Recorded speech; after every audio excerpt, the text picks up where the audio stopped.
আসসালামু আলাইকুম সুপ্রিয় দর্শক, পারুল ফুড কিচেনে আপনাদের সকলকে স্বাগত। আল্লাহর অশেষ রহমতে আপনারা নিশ্চয়ই অনেক ভালো আছেন। আমিও আলহামদুলিল্লাহ অনেক ভালো আছি। আজকে আমি মাছের ডিম রান্না রেসিপি শেয়ার করব। আমি এখানে মাছের ডিম নিয়েছি। ডিমগুলোকে একটু ছোট ছোট করে কেটে নিয়েছিলাম। তারপর এখানে আমি ফ্রাই প্যানে কিছুটা পানি বসিয়ে দিয়েছি। পানিতে কিছুটা লবণ, কিছুটা হলুদ দিয়ে পানিটাকে একটু গরম করে নিব। তারপর আমি এখানে ডিমগুলোকে একটু হালকাভাবে ভেপে নেব, ভাপায় নিব আর কি। পানিটা আমার গরম হয়ে গেছে। এখন এখানে আমি ডিমটাকে দিব। ডিমটা আমার প্রয়োজন করেছিলাম, দেখেই বুঝতে পারতেছেন কালারটা কিরকম হয়েছে। এখন আমি ডিম দিয়ে এটাকে উল্টিয়ে ভালো করে একটু ভাপ দিয়ে নিব। আমার কিন্তু ডিমটা ভাপানো শেষ, এখন উঠাই নিব। পানিগুলো ভালোভাবে ঝরিয়ে উঠাই নিলাম ডিমগুলোকে। এখন আমি চুলায় একটু কড়াই বসিয়েছি, এখানে কিছুটা তেল দিলাম। আমি আজকে মাছের ডিমটা যে রান্না করব, আলুও দিব কিছুটা, আবার টমেটোও দিব।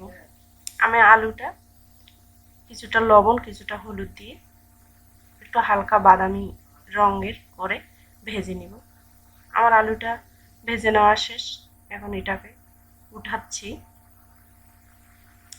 ওই তেলে আমি এখন পেঁয়াজটা দিলাম, আর ছোটো বাটির 1 বাটি পেঁয়াজ দিলাম আর কি।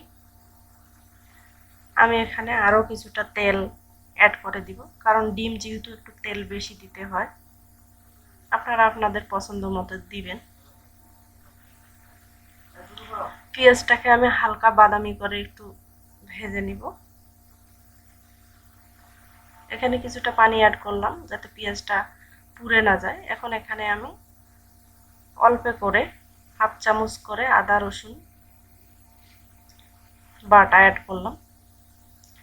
এখানে আমি হলুদের গুঁড়া 1/2 চামচ আর 1/2 চামচ হচ্ছে লাল মরিচের গুঁড়া অ্যাড করলাম, স্বাদ মতো লবণ অ্যাড করলাম।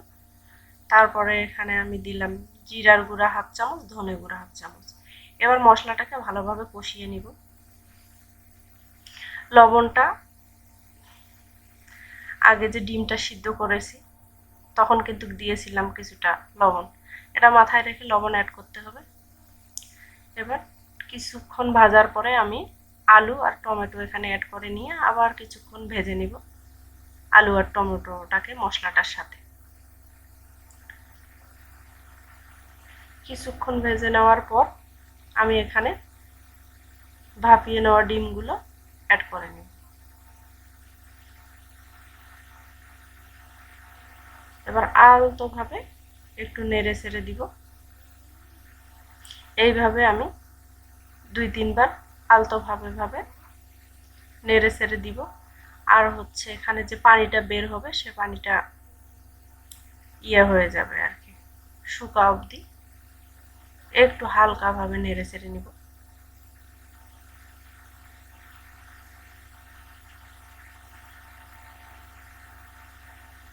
এইভাবে ডিমটা রান্না করলে ডিমের ভেতর সব কিছু ঢুকে খেতেও ভালো লাগে। আপনারা ট্রাই করবেন, ট্রাই করে আমাকে কমেন্টে জানাবেন কীরকম লাগলো।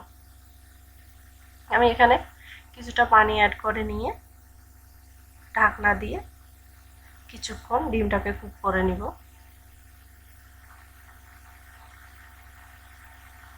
আমি এখানে বেশি ঝোল রাখবো না। আমি এখানে ফ্লেভারের জন্যে 5টা কাঁচামরিচ অ্যাড করে দিলাম, আপনারা পারলে স্কিপ করতে পারেন। আমার কিন্তু ডিমটা রান্না শেষ, এখন আপনাদের পরিবেশন করে দেখাচ্ছি কীরকম হয়েছে। দেখতেই পাচ্ছেন, দেখে বুঝতেই পারতেছেন। এভাবে রান্না করলে খুবই মজাদার হয় মাছের ডিমটা, ভিতরে সব কিছু ঢুকে। আগে যেহেতু লবণ হলুদ দিয়ে ভাপ দিয়েছিলাম, আপনারা আমার চ্যানেলে নতুন হয়ে থাকলে চ্যানেলটিকে সাবস্ক্রাইব করবেন, আমার পাশে থাকবেন, লাইক কমেন্ট করবেন। দেখেন কতটা সুন্দর লাগতেছে।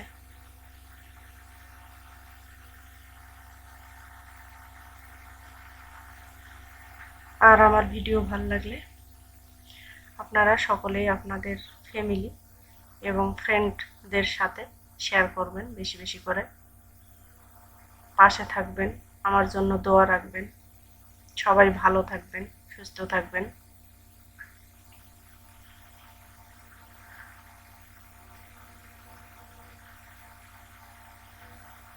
আর একটা কথা বলতেছি, আপনারা সবাই সাবস্ক্রাইব করেন, কিন্তু নাম্বার যোগ করবেন না, এটা আমার অনুরোধ। নাহলে সাবস্ক্রাইব কেটে যাচ্ছে, এটা আপনাদের সকলের কাছে আমার অনুরোধ। অন্য ভিডিওয়ে দেখা হবে। আল্লাহ হাফেজ।